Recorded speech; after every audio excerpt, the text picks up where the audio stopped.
बायदिसिमबो आंनि आरो मोनसे गोदान ब्लगाव नोंथांमोननिसिम आंनि गोसो गोरबोनिफ्राय अननाय जासिहरबाय। दिनै फुंनिफ्राय भिडिअ बानायबाय आरो ओमफ्राय बाबुआबो सिखारबाय दा 6:15 जादों। ओमफ्राय अखाबो हादों माने ओरैबायदि अखा हाबाय थादों गारनायनि नामखौनो लायाखै आरो गारगोन ना गारलिया मिथिला दिनै। ओमफ्राय माने बाबुखौ थाबनो फुजायाखै दिनै देवबारबो आरो अखाबो हाबाय थादों नालाय बेनिखायनो फुजानाय जायाखै आरो दा सिखारबाय। ओमफ्राय दा बाबुनो दै गुदुं होनोसै ब्रास खालामनो, ओमफ्राय बाबुखौ साहा लोंहोनोसै, ओमफ्राय लोंहोनानै बाबुआ फरायसिगोन आरो दा। बाबु ब्रास खालामनो दै गुदुङा रेडि जाबाय। दै गुसुजों ब्रास खालामनो हाया, माने एकदम दै गुदुं नांखागौ आरो दाथ' अखा हाबाय थादों नालाय। ओमफ्राय बेजोंनो ब्रास खालामसिगोन आरो।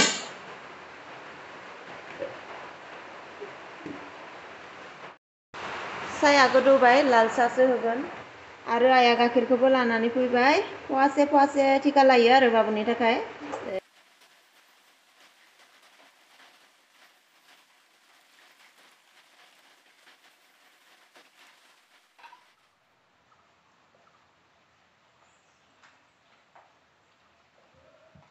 बाबु बिस्कुट लाबो। बिस्कुट दङ, साहा लोंनो नै बाबुआ साहा लोंनो फैबाय। बाबा बेला जाबाय दखन दिनैनो। बेलेग दिनाथ' 5टायावनो सिखारोना। साया गुसुम जाबाय नामा? गुसुम जायाखै।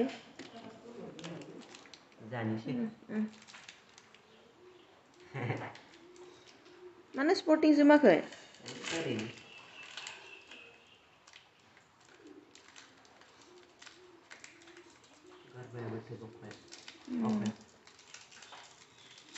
फरायदो दे सोना दे जानानै। बेलेग दिनाथ' दा बायदिबा फरायबाय थायोमोन ना, दिनै अखायानो खालामबाय। 10टालासि फरायनांसिगोन आरो दा।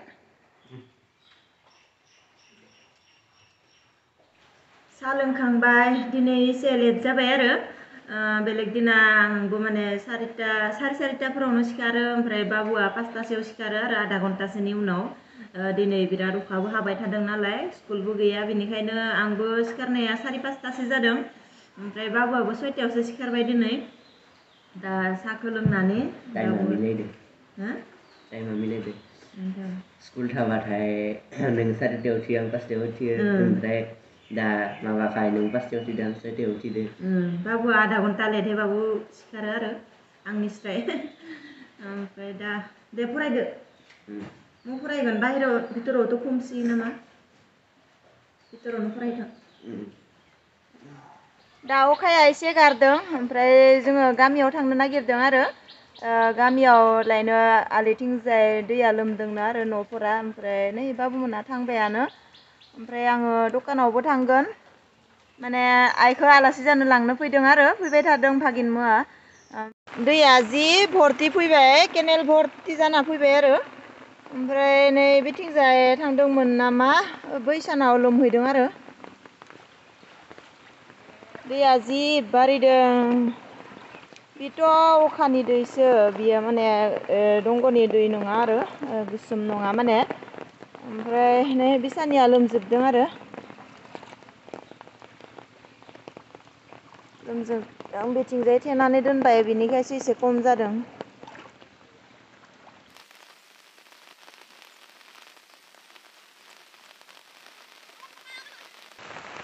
एथिंबो दै बारिदो ना?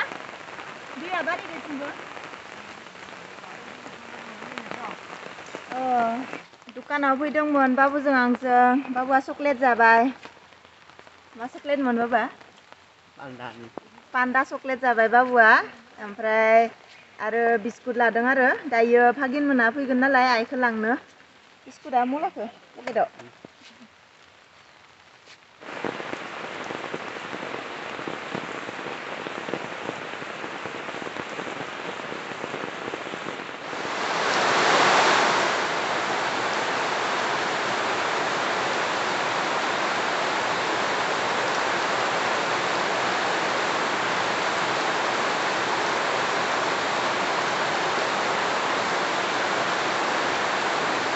भागिनायखौ लांनो फैबाय माने भागिन फैनाय लोगो लोगोनो ओरैबायदि अखा हाबाय आं भिडिअबो बानायनो हायासै आरो ओमफ्राय बिसोरो थांनायनि दसे उनावसो गारबाय माने अखाया दा एसे खम जादों फ्रि फ्रि हाबाय थादों आरो ओमफ्राय भागिना तरबुजबो लानानै फैदों ओमफ्राय तरबुजा माने बांद्राय देराखै थांनाय बोसोराव बहुत देरदोंमोन गिदिर गिदिर जादोंमोन आरो थांनाय बोसोराव ओमफ्राय बहुत जाबाय थांनाय बोसोरावबो भागिनाबो होफैयो ओमफ्राय गोमैयाबो होफैयो दा माने थांबाय आइखौ लांबाय आइयाथ' जि बादोंमोन माने थांनो थेवब्लाबो माने भागिना लांनो फैबाय आरो ओमफ्राय गाबोनफोरनो फैनो लुगैगोन बियो बुरि मानसि नालाय न'खौ गारनो बायो तरबुजा बिनो न'आवनो गायदों माने भागिन लाहा तरबुजखौ ओमफ्राय बांद्राय देरासै आरो एसे फिसा फिसा जाबाय देग्लाय बाबुआ ओंखाम जादों बेलासेनि ओमफ्राय दहायनिनो ओंख्रि दालि आरो तिता केरेला आलु भाजा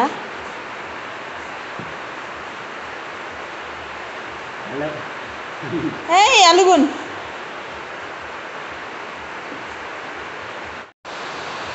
वाटारमेलनखौ जानोसै आरो अखा हाबाबो जि मोजां गोजा जादों नै पुरद जादों आरो फिसाबाबो माने अखानि थाखायसो देरनो हायासै नालाय जि मोजां नै गोजा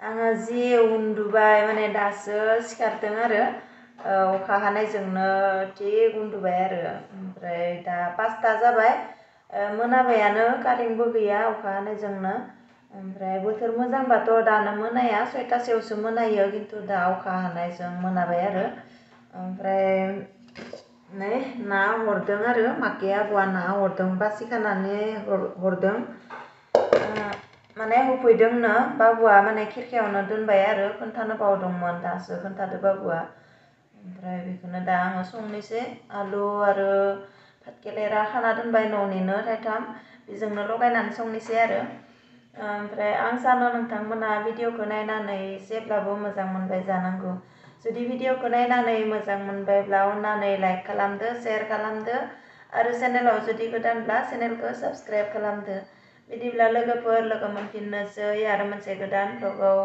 गोजोननाय थाबाय भिडिअखौ जोबजासिम नायनायनि थाखाय बाय बाय